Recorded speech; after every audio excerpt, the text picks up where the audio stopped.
할렐루야. 네, 금요 성령 기도회에 나오신 모든 성도님들을 주님의 이름으로 환영하고 축복합니다. 이 시간 먼저 우리 하나님 앞에 기도로 나아갔으면 좋겠습니다. 이 시간 온전히 기도회 가운데 하나님의 그 은혜만을 구하는 복된 시간 되게 하여 주시옵소서. 특별히 이 시간 가운데 성령의 충만함, 성령의 더디픔을 우리 가운데 기도를 통해, 말씀을 통해 깨닫게 하여 주시옵소서. 오늘 이 시간, 이 기도회를 통해, 그리고 성령 충만함을 위해 다 함께 주여 한번 부르짖고 우리 하나님 앞에 나아가도록 하겠습니다. 주여. 하나님 아버지, 은혜를 감사합니다. 이 시간 온전히 주님만을 바라보며 아버지, 이 시간 온전히 주의 얼굴을 구하는 금요 성령 기도회가 되게 하여 주시옵소서. 이 성령 기도회를 통해서 성령의 충만함, 성령의 더디픔을 저희들 가운데 깨닫게 하여 주시옵시고, 온전히 주님만을 바라보며 성령의 기름 부으심이 우리 가운데 충만히 임하게 하여 주시옵소서. 하나님 아버지, 이 시간 온전히 주께서 예비된 은혜를 저희들에게 깨닫게 하시고, 온전히 주님만을 찬양하며 하나님의 그 은혜만을 구하며 사모하는 자들이 온전히 주님께로부터 그 은혜를 구하며 온전히 주님께만 영광 돌릴 수 있는 귀한 시간 될 수 있도록 아버지 역사하여 주시옵소서. 은혜를 내려 주시옵소서.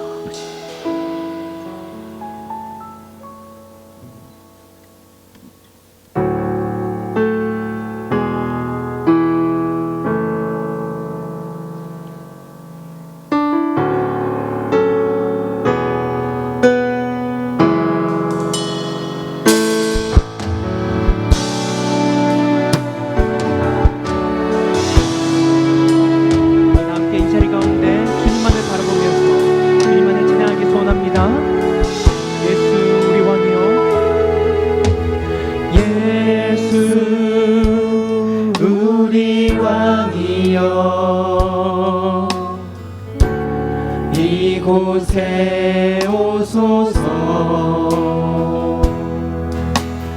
보좌로 주여 임하사 찬양을 받아 주소서. 주님을 찬양하오니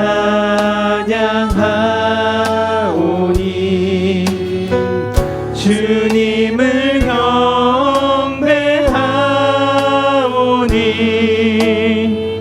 왕이신 예수여 오셔서 좌정하사 다스리. 우리 다시 한번 고백합니다. 예수 우리 왕이여, 예수 우리 왕이여, 이곳에 오소서. 보좌로 주여 임하사 찬양을 받아 주소서. 주님을 찬양하오니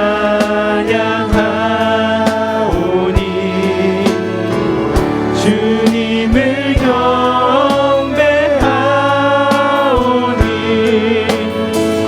왕이신 예수여 오셔서 좌정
주님만을 바라보시며 주님만을 우리 찬양하며 나아가면 좋겠습니다. 우리 다 함께 우리 박치면서 우리 예수님 앞에 전심으로 나아가도록 하겠습니다. 예수로 나의 구주 삼고 성령과 피로써 거듭나니 이 세상에서 내 영혼이 하늘의 영광 하늘의 영광 누리도다. 이것이 나의 간증이요 이것이 나의 찬송일세. 나 사는 동안 끊임없이 구주를 찬송하리로다. 구주를 찬송하리로다. 온전히 주께 온전히 주께 맡긴 내 영 사랑의 음성을 듣는 중에 천사들 왕래하는 하늘의 영광 보리로다. 하늘의 영광 보리로다. 이것이 나의 간증이요 이것이 나의 간증이요 이것이 나의 찬송일세. 나 사는 동안 끊임없이 구주를 찬송하리로다. 아멘. 계속해서 고백합니다.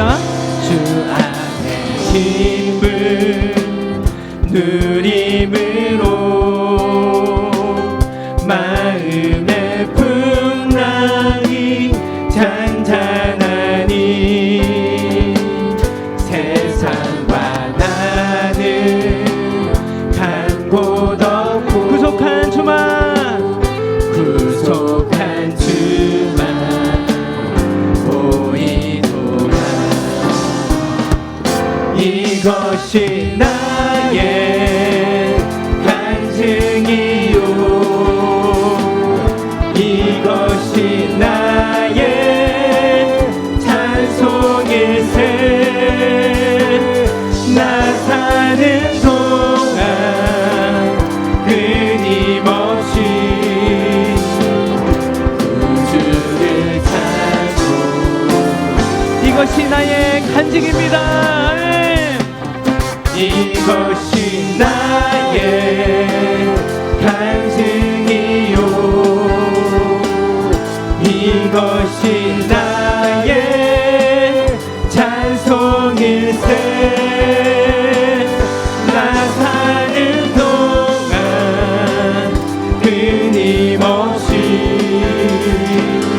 구주를 찬송하리로다. 거룩하신 성령이여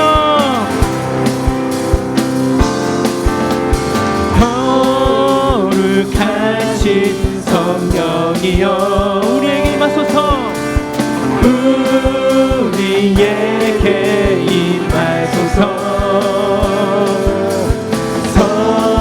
성령의 불로 셔서 세상 헛된 마음 배우소서. 손 들고 주를 바랄 때 성령이여 성령이여 성령이여 우리 목소리 높여서 다시 고백합니다. 거룩하신 성령이여 우리에게 임하소서. 우리에게 임하소서.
임하소서.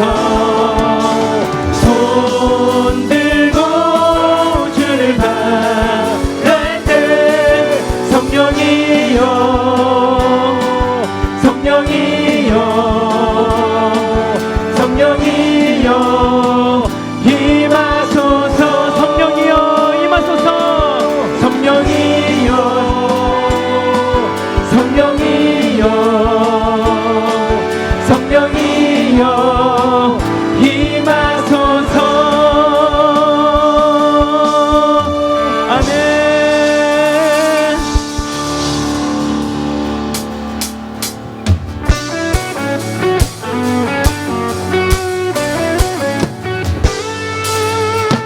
오라 우리가 여호와의 산에 올라 하나님의 전에 이르자. 오라 우리가 여호와의 산에 올라 하나님의 전에 이르자. 주님의 도를 배우고 주님의 도를 배우고 주님의 길로 행하리. 이는 율법이 시온에서 나오고 주의 말씀은 예루살렘. 다시 한번 고백합니다. 오라 우리가 오라 우리가 여호와의 산에 올라 하나님의 전에 이르자. 오라 우리가 여호와의 산에 올라 하나님의 전에 이르자. 하나님의 전에 이르자. 아멘.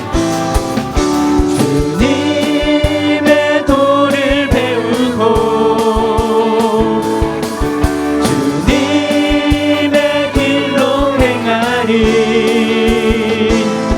이는 율법이 시온에서 나오고 주의 말씀은 예루살렘. 주님의 도를 배우고 주님의 도를 배우고 주님의 길로 행하리. 이는 율법이 시온에서 나오고 주의 말씀은 다시 한번 고백합니다. 주님의 도를 배우고 주님의 도를 배우고 주님의 길로 행하리. 이는 율법이 시온에서 나오고 주의 말씀은 우리 마지막으로 다시 한번 고백합니다. 주님의 도를 주님의 도를 배우고 주님의 길로 행하리. 이는 율법이 시온에서 나오고 주의 말씀은 예루살렘. 주의 말씀은 예루살렘에서 주의 말씀은 예루살렘. 주의 말씀은 예루살렘에서 주의 말씀은 예루살렘에서. 아멘. 아멘.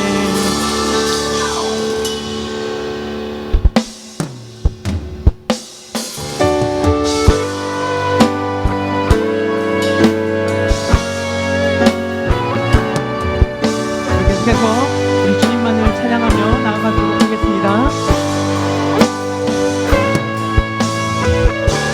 모든 이름 위에 뛰어난 이름, 모든 이름 위에 뛰어난 이름 예수는 주. 예수는 주. 모든 무릎 꿇고 경배를 드리세. 예수 다시 한번 고백합니다.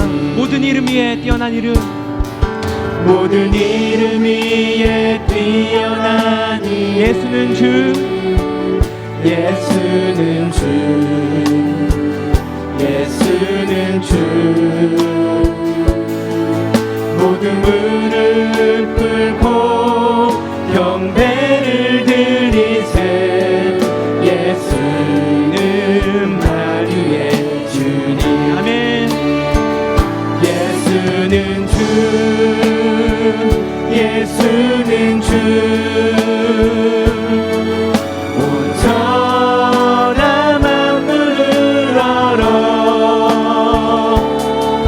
그 보좌 영광을 돌리세. 예수, 예수, 예수는 주.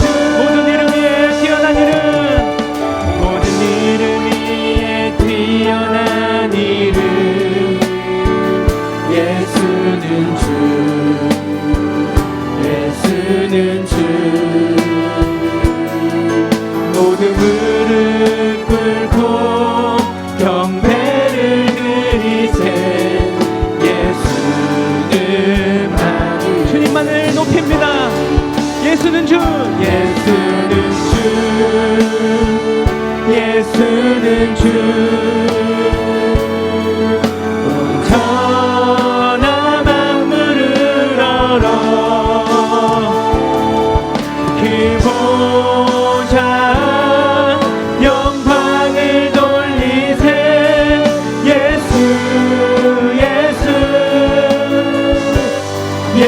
예수는, 예수는 주, 예수는 주, 예수는 주. 온 천하 만물을 얼어 그 보좌 영광을 돌리세. 예수, 예수, 예수, 예수는 주, 예수는 주, 예수는 주. 온 천하 만물을 얼어 아멘. 그 보좌 영광을 돌리세. 예수, 예수, 예수는 주. 내가 믿고 믿고 또 의지하는 내 모든 형편 잘하는 주님.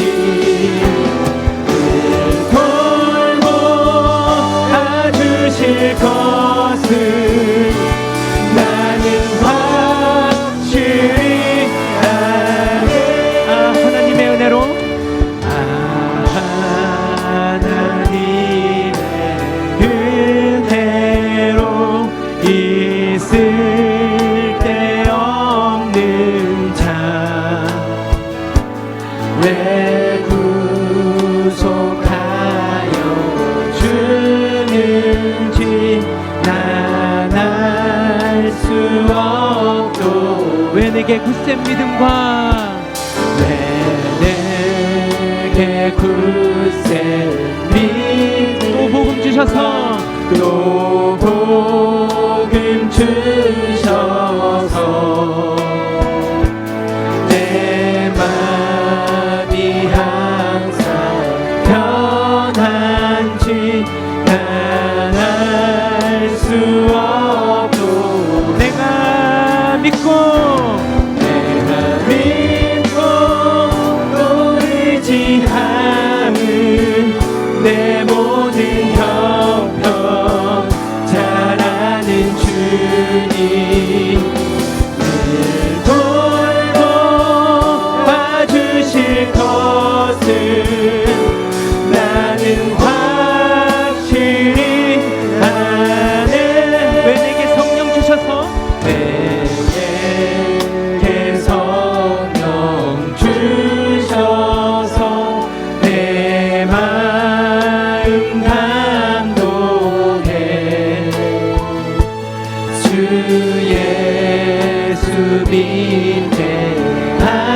인내하는지 나날 수 없고 주 언제 강림하실지 주 언제 강림하실지 혹밤에 혹낮에 또 주님 만날 그곳도 나날 수 없고 내가 믿고 또 의지하면 내가 믿고 또 의지하는 내 모든 형편 잘하는 주님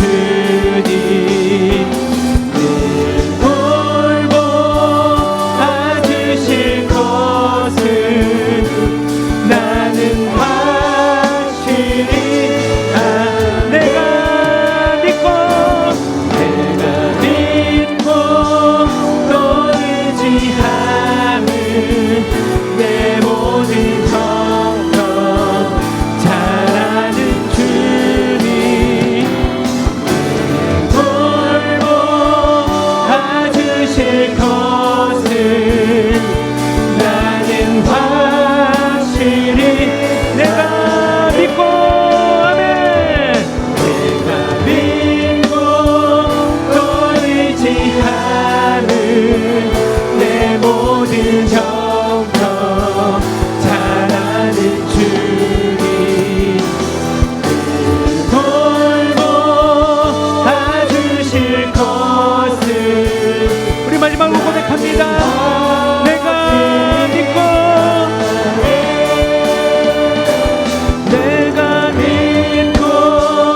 또 의지하는 내 모든 형편 잘하는 주님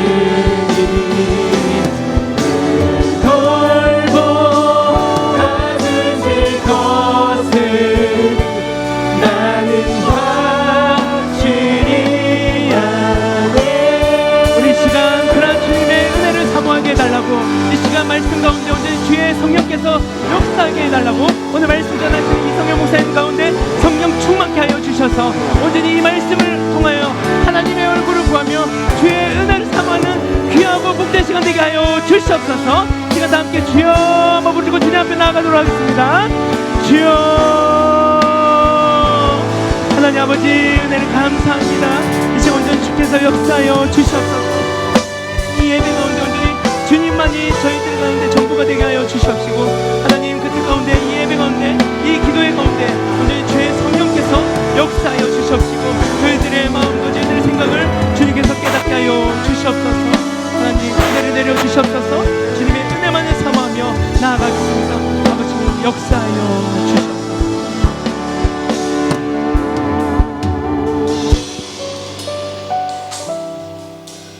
하나님 감사합니다. 오늘도 이 귀한 예배 가운데 하나님 발걸음을 인도하여 주시고 오늘 이 시간 주님 앞에 찬양과 말씀과 기도로 전심으로 온전한 마음으로 하나님 아버지 앞에 예배하며 나아가오니 주님 오늘 이 시간 하나님께서 인도하여 주시고 또한 특별히 또 귀한 기도 제목으로 하나님 아버지께 올려드리는 모든 기도 제목들을 주님 이 시간 모든 기도 제목들을 응답하여 주셔서 하나님 아버지 은혜와 주님의 사랑을 경험하는 귀하고 복된 예배 시간 될 수 있도록 하나님 인도하여 주시옵소서. 오늘도 모든 것들 주님께 맡겨드립니다. 예수 그리스도의 이름으로 감사드리며 기도드리옵나이다. 아멘. 네, 오늘 함께 보실 말씀 누가복음 2장입니다. 39절에서 52절까지의 말씀, 신약성경 90쪽에 있는 누가복음 2장 39절에서 52절까지의 말씀을 우리 한 절씩 교독하여서 읽고요 마지막 52절 합독하도록 하겠습니다. 39절 말씀 제가 먼저 읽겠습니다. 주의 율법을 따라 모든 일을 마치고 갈릴리로 돌아가 본 동네 나사렛에 이르니라.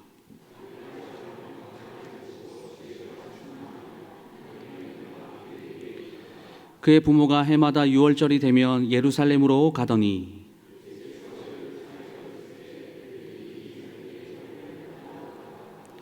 그 날들을 마치고 돌아갈 때에 아이 예수는 예루살렘에 머무셨더라. 그 부모는 이를 알지 못하고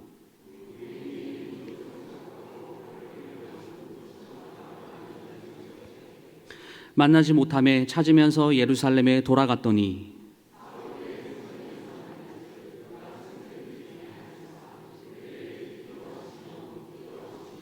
듣는 자가 다 그 지혜와 대답을 놀랍게 여기더라.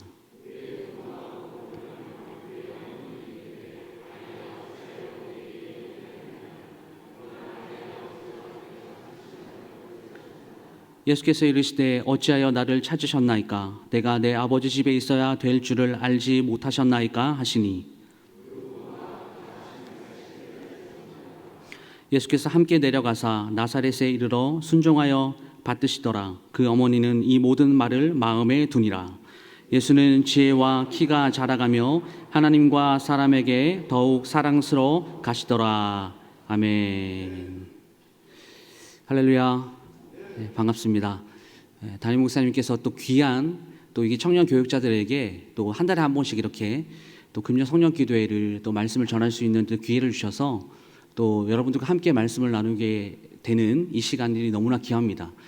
더 특별히 귀한 것은 대체적으로 이제 제가 요셉 청년부를 담당하기 때문에 만나는 대상들이 또 웬만하면 다 청년들인데 또 그 자리를 벗어나서 우리 장년 성도님들을 또 이렇게 또 만날 수 있는 기회가 또 이렇게 있어서 얼마나 또 귀한 시간인지 모릅니다. 담임 목사님께서 오늘 승동교회 금요기도회 설교차 또 출타하셨는데요. 또 말씀 잘 전하고 돌아올 수 있도록 계속 기도해 주시길 바랍니다. 우리 함께 읽은 본문의 말씀으로 내 아버지의 집이라는 제목으로 오늘 하나님 말씀 나누겠습니다. 오늘 읽었던 이 본문의 말씀은 예수님의 어떤 어린 시절에 일어나는 한 사건을 우리가 함께 볼 텐데요. 이 사건이 우리에게 오늘 어떤 묵상의 지점을 우리에게 던져주고 있는지 오늘은 좀 본문 중심으로 함께 살펴보도록 하겠습니다. 사복음서에서 예수님의 탄생에 대해서 증거하는 이 성경이 마태복음과 누가복음입니다. 그런데 그 중에서 이 예수님의 어린 시절을 기록하고 있는 이 사복음서 성경은 오직 누가복음에만 등장합니다. 바로 오늘 본문인데요. 41절 말씀을 우리 함께 다시 보겠습니다. 그의 부모가 해마다 6월절이 되면 예루살렘으로 가더니 하나님께서는 그 이스라엘 백성들에게 1년에 3번 6월절, 이 6월절은 또 무교절이라고 하고 77절과 이 초막절, 이 세 절기를 지키라라고 율법에 명령하셨습니다. 그런데 이 절기들을 지키기 위해서는 이 성전으로 올라가야 하는데 예루살렘 근처에 사는 이 사람들에게는 이 예루살렘 성전에 가는 것이 가능한 일이지만 아주 먼 곳에 있는 사람들에게는 쉬운 일이 아니었을 것입니다. 특별히 이 바벨론 포로기 그 이후에 이 이스라엘 백성들이 이 전 세계로 흩어져서 살게 되는데 이런 타국에 사는 유대인들에게는 예루살렘에 직접 와서 절기를 지키는 일은 이 불가능한 일에 가까웠습니다. 그럼에도 이 유대인들은요, 특별히 외국에 사는 유대인들은 이 평생에 한 번은 성전을 찾아야 한다라는 그런 생각을 했고, 그리고 이스라엘 지역에 살던 사람들은 1년에 3번 모두는 이 예루살렘 성전에 올라가지 못한다라고 할지라도 적어도 1년에 한 번은 꼭 이 예루살렘 성전에 올라가야 된다라고 생각을 했습니다. 그 한 번을 거의 대부분은 이 유월절을 지키려고 했던 것이 그 당시 유대인들의 문화였습니다. 이런 문화적인 배경 속에서 오늘 본문의 마리아와 요셉 역시 6월절에는 해마다 성전으로 올라갔다라고 본문이 증거하고 있죠. 이 마리아와 요셉이 살았던 나사렛에서 예루살렘까지의 거리, 이 거리가 얼마나 될까요? 자동차로 갔을 때는 146km가 됩니다. 그 거리를 지금처럼 자동차가 없었으니까 걸어서 갔겠죠. 그 146km를 매년마다 이 걸어서 갔다라고 하는 것, 이것은 결코 쉬운 일이 아닐 것입니다. 마리아와 요셉, 이 부부는 이 세상적으로는 내세울 것이 아무것도 없는 그 지극히 평범한 사람들이었고 경제적으로도 아주 가난한 삶을 살았습니다.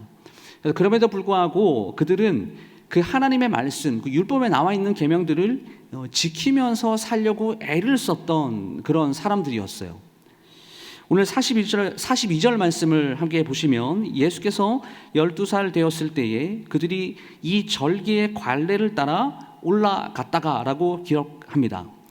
여러분, 유대인들은요 13세가 되면 이 성인식을 합니다. 이 성인식, 이 히브리 말로 바르 미츠바라고 하는 말인데 이 말의 뜻은요 율법의 아들이라는 뜻입니다. 성인식을 마친 그 유대인 소년, 그 소년은 하나님의 계명을 지켜야 할 의무가 이제 비로소 생기는 것이죠. 그러니까 성인식을 갖기 이전에는 계명을 지키지 않아도 그 1차적인 책임이 아버지에게 있었습니다.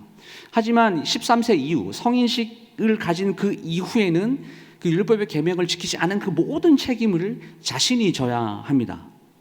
그래서 혼자서도 종교 활동에, 종교 행사에 참여할 수도 있고, 이 회당에서 사람들을 대표해서 성경을 읽는 일이나 기도하는 일도 13세 이후에는 할 수 있었습니다. 그러니까 마리아와 요셉이 이 12살이 된 예수님을 데리고 성전에 간 것은 무슨 의미일까요? 이 성인식, 1년 뒤면 성인식을 하는데 그 1년 전에 이제 실물 교육을 좀 하기 위해서 성전으로 데리고 갔다라는 거죠. 그런데 이 절기 행사를 마치고 돌아가는 일에 오늘의 가장 중요한 사건, 이제 문제가 생깁니다. 43절과 44절 말씀 보시면 이렇게 증거하죠.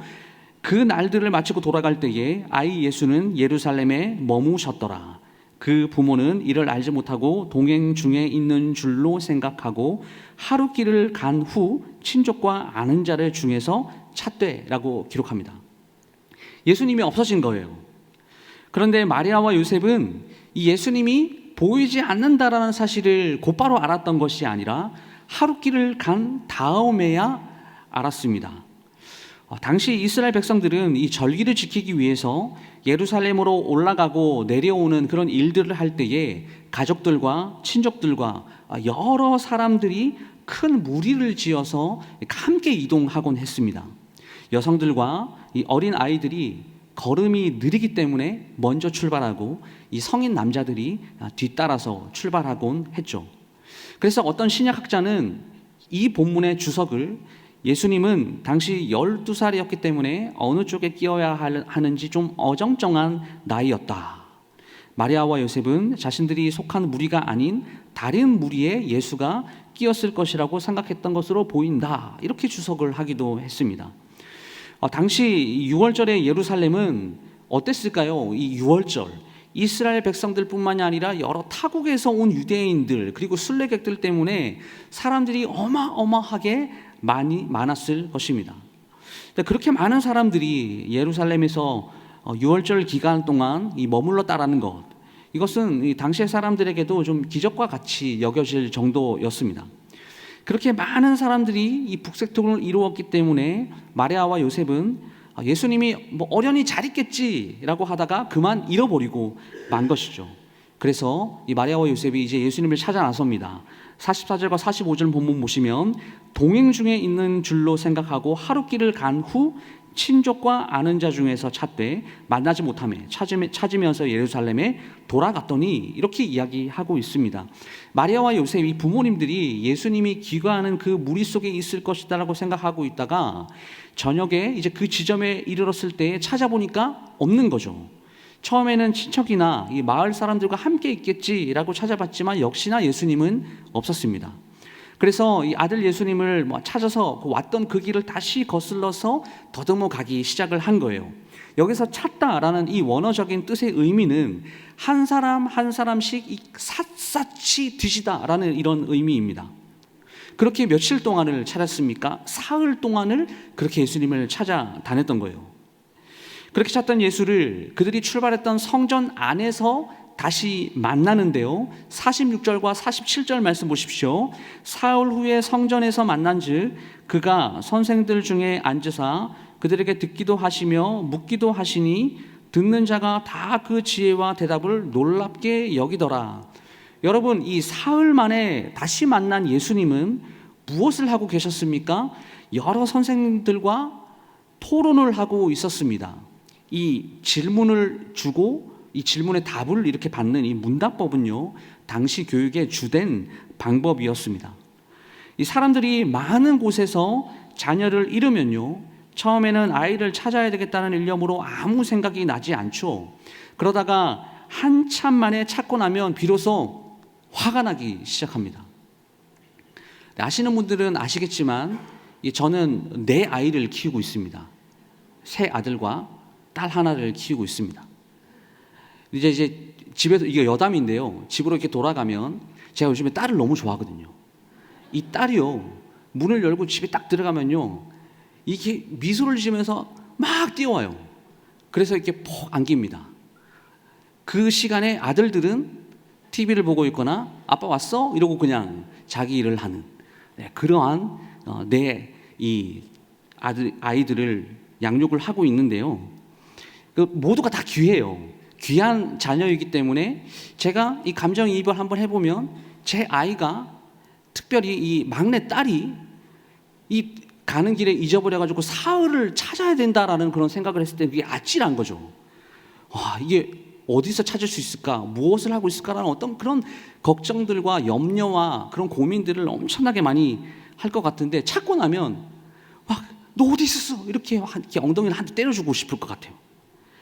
근데 마찬가지죠. 이 부모들도요, 예수님이 이렇게 사흘 만에 다시 발견이 되었을 때 얼마나 반가웠겠습니까? 그리고 또 얼마나 동시에 또 화가 났겠습니까? 엄마 뒤에서 붙어서 잘 따라다니라고 그렇게 이야기했잖아 하면서 야단도 쳐봤을 것이고, 또 엉덩이를 한 대 팍 때려주셨을 것 같아요. 그런데 여러분, 이런 표현들이 다 어떤 표현입니까? 아이를 찾았다라는 어떤 안도의 그런 표현이 이게 되겠죠. 이 성전에서 선생들과 함께 이 대화를 나누는 예수님의 모습을 보고 이 마리아와 요셉이 이 한숨을 쉬기도 하였겠지만, 또한 이 자신들은 사흘 동안 이 아들을 정신없이 찾아다니고 있는데 예수님은 지금 무엇을 하고 있는 겁니까? 태연하게 아무 일도 없었다라는 듯이 대화에 열중하고 있는 모습을 보면서 이 부모님들이 얼마나 기가 찼겠어요. 그래서 마리아가 48절 말씀 보시면 이렇게 이야기하죠. 그의 부모가 보고 놀라며 그의 어머니는 이르되, 아이야, 어찌하여 우리에게 이렇게 하였느냐? 보라, 내 아버지와 내가 근심하여 너를 찾았노라 라고 기록합니다. 성경이요, 굉장히 고상하게 글을 기록해 놓았어요. 그런데 이거 헬라어 원문을 찾아봐서 보면요, 엄청 화를 내는 표현입니다. 너 어디에 있었어? 어디 갔다 왜 나타난 거야? 이렇게 화를 내는 그런 표현이에요. 마리아는 여러 선생들과 함께 이야기하고 있는 그 아들을 보았지만 이 대화의 내용이 너무 심오했던지 당장 낄 수 없는 그런 분위기 때문에 이 대화가 끝날 때까지 기다렸던 것으로 보입니다. 실제로 마리아와 요셉은 굉장히 화가 많이 났을 거예요. 그런데 여러 사람들 앞에서 예수님을 꾸짖지 않아요. 자신의 감정을 폭발시키지 않고 정말 좋은 부모님처럼 차분하게 이야기를 하고 있습니다. 그리고 예수님의 답변이 오늘 49절에 이야기하고 있는데, 49절 한번 다 같이 한번 읽어볼까요? 시작. 예수께서 이르시되 어찌하여 나를 찾으셨나이까? 내가 내 아버지 집에 있어야 될 줄을 알지 못하셨나이까? 하시니. 여러분, 이것이 성경에 나와 있는 예수님께서 직접 말씀하신 첫 내용이에요. 마리아는 어머니 자신과 아버지인 요셉이 아들인 그 예수를 찾았다라고 그렇게 말을 하고 있지만, 예수님은 어떻습니까? 누가 진짜 나의 부모님인지 너무나 잘 알고 있었다라는 것이에요. 당시에 이 유대인들이, 여러분, 하나님을 아버지라고 부르는 것, 이것은 상상도 할 수 없는 일이었습니다. 이 구약 성경을 기록했던 이 서기관들이 성경을 봉독할 때에 이 여호와라는 하나님의 이름이 등장하면요, 어떻게 했을까요? 그 이름을 함부로 부를 수가 없어서 이 여호와를 아도나이라고 이렇게 부르고 나의 하나님이라고 이렇게 바꾸어 읽든지, 아니면 목욕 제기를 하고 와서 그 하나님에 대한 이름을 기록을 했다. 하늘을 잠시 쳐다보는 것으로 대신할 정도로 그만큼 유대인들에게는 하나님이라는 그 존재가 지극히 높으신 분이고 우리 인간이 도저히 가까이 할 수 없는 분이라고 유대인들이 그렇게 인식하고 생각하고 있었단 말이죠. 그런데 예수님께서 하나님을 아버지라고 부르시는 거예요. 예수님께서 자신이 표면적으로는 이 육신의 부모가 누구냐라고 했을 때 우리 육신의 부모는 요셉과 마리아, 나는 그분의 아들이지만 실제로는 하나님의 아들이었다라는 것을 예수님도 알고 있었다라는 것입니다. 또한 예수님께서는 자신이 있어야 할 곳, 그것이 어디인가 정확하게 알고 계셨습니다. 그 자리가 어디냐? 바로 내 아버지의 집이었습니다. 내 아버지의 집에 있다라는 이 의미, 이게 어떤 의미겠습니까? 하나님 아버지와 하나님 아버지의 그 말씀과 하나님 아버지께서 행하시는 일이, 그 모든 것들이 성경에 예언된 모든 말씀들이 다 자신에 관한 일이고 앞으로 자신이 행할 일이다라는 그런 의미이겠죠.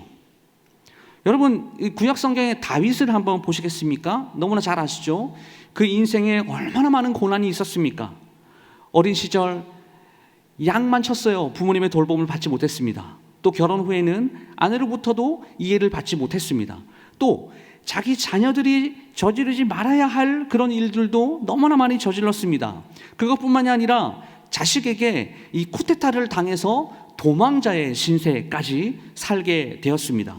자신의 장인이 자기를 죽이려고 하는 그런 상황 가운데 도망을 다녀야 했던 그 파란만장한 인생, 다윗의 인생이었죠. 그런데 중요한 것은요, 그런 인생이 자신의 삶 가운데 펼쳐진다고 할지라도 다윗은 그 자체의 인생을 포기하지 않았다라는 것입니다. 그런 과정들을 통해서 다윗이 절망이나 포기를 한 것이 아니라 그 어려운 상황과 고난의 그 시간 가운데서 오직 하나님만을 신뢰하는 법을 훈련받고 배웠다라는 것이죠. 그래서 시편 23편에 이렇게 고백하죠. 자신을 푸른 풀밭과 쉴만한 물가로 인도하시는 분도 하나님이시고, 자신의 영혼을 소생케 하시고 의의 길로 인도하시는 분도 자신의 왕권이나 부가 아닌 하나님이시다라는 사실을 뼈저리게 그 훈련의 시간을 통해서 배우게 된 것입니다. 뿐만 아니라 때때로 그 인생의 깊은 질곡과 그리고 아무것도 보이지 않는 그 상황 가운데서 오직 하나님만이 자신을 보호해 주시고 인도해 주신다라는 그런 확신에 가득 찼고, 자기 스스로는 아무것도 할 수 없다라고 여기고 있을 때에 하나님의 지팡이와 막대기가 얼마나 큰 위로가 되는지도 그 시간들을 통해서 확인한 거죠. 그래서 다윗이 무엇이라고 고백합니까? 시편 23편 6절 말씀에 내 평생의 선하심과 인자하심이 반드시 나를 따르니 내가 여호와의 집에 영원히 살리로다. 여러분, 다윗도요, 자신이 돌아갈 곳이 어디라고 고백하고 있습니까? 하나님의 집, 여호와의 집밖에 없다라고 이렇게 고백했습니다. 하나님께 자신을 의탁하고 한평생 하나님과 동행하는 삶을 사는 그 인생보다 더 복된 인생은요 없는 줄을 믿으시기를 주님의 이름으로 축복합니다.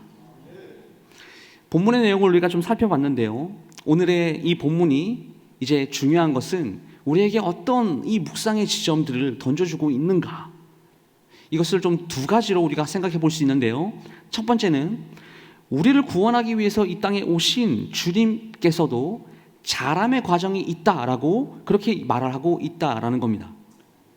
12살이 되었을 때에 유월절을 지키기 위해서 예루살렘 성전에 가신 것뿐만이 아니라 오늘 40절과 52절 말씀에도 예수님의 성장과 성숙이 있었다라고 말을 하고 있죠. 이렇게 예수님의 성장 과정, 오늘 이 본문에 등장하는 이 예수님의 유년기, 어린 시절, 이 성장 과정이 우리에게 알려주는 것이 과연 무엇일까요? 중요한 것은요, 우리의 삶도, 우리의 삶의 여정, 곧 우리의 신앙이 우리의 삶의 여정이어야 하고, 그리고 신앙생활을 한다라는 것, 이것은 신앙과 이 우리의 삶, 우리의 생활을 분리하지 않고 매일매일 하나님의 자녀다운 삶을 이 세상 가운데, 이 삶 가운데서 그렇게 살아가는 그 삶의 자리에서 하나님이 거하시는 집, 하나님의 집으로 우리의 삶을 통하여 그것을 가꾸어 가야 된다라는 그런 의미입니다. 여러분, 이것이요 아버지의 집, 곧 하나님 나라를 살아가는 그리스도인들의 참된 모습인 거예요. 제가 지난 주일에 저희 다니엘 요셉 청년부 지체들과 하나님 나라를 사는 청년이라는 주제로 말씀을 나누었는데요. 그때 제가 이런 이야기를 했습니다. 제가 그대로 그 설교문을 한번 읽어드릴게요. 그리스도를 믿는 한 청년이 어떻게 이 거대한 하나님 나라의 가치인 공의와 정의를 실천할 수 있겠습니까? 여러분, 아주 작은 데서부터 실천하세요. 시작하세요. 나에게 주어진, 나에게 맡겨진 그 삶의 위치에서 최선을 다하여 사는 것입니다. 무슨 일을 하든지 남들과 똑같이 편법을 써서 일하지 말고 정직하고 묵묵하게 그 어려운 일을 버텨내면서 내가 속한 그 세상, 그 직장, 그 학교 모든 삶의 영역 가운데 성실한 삶을 살아가는 것, 그것이 바로 이 땅에 임한 하나님 나라를 살아가는 방법이라는 것이죠. 그러기 위해서는요, 세상은 나쁜 곳이고 교회는 선한 곳, 이렇게 선을 긋고 시작해서는 안 됩니다. 죄를 안 짓고 착한 일을 많이 하면서 사는 것만 그리스도인들의 삶이 아니다라는 거예요. 여러분, 우리의 구별됨은요, 세상 속으로 적극적으로 들어가서 세상 사람들과 부대끼면서 우리의 신실함과 진실함과 성실함으로 그 위치에서 최선을 다하는 삶을 통해서 나와 관계하는 모든 사람들에게 예수를 믿는 사람이 어떤 사람인지를 보여줘야 하는 삶입니다. 바로 이것이 하나님 나라를 살아가는 청년의 모습입니다. 교회에서만 착한 척, 교회에서만 대인배인 척 하지 말고 세상에 나가서도 좀 상식적으로 행동하세요. 제가 이렇게 말씀을 전했습니다. 제가 청년들에게 이 말을 할 때에 교회는 하나님의 집이고 세상은 하나님의 집이 아니라 우리가 대적해야 하는 악한 곳, 단순히 이렇게 이원론적으로 선을 긋지 말고 모든 영역에 하나님의 주권이 미친다면 세상도 하나님의 주권에 영향이 미치는 하나님의 나라, 우리가 살아내야 할 하나님의 집이다. 그렇기 때문에 우리의 시선은 교회 안에서만 머무는 것이 아니라 교회 밖으로까지 시선을 돌려서 하나님의 집으로서 우리의 신앙과 삶을 분리시키지 말고 세상 속에 적극적으로 침투하여 주어진 그 삶을 진실함과 성실함으로 버텨내고 최선을 다하여 사는 삶, 이것이 바로 그리스도의 구별됨이다 라고 외쳤습니다.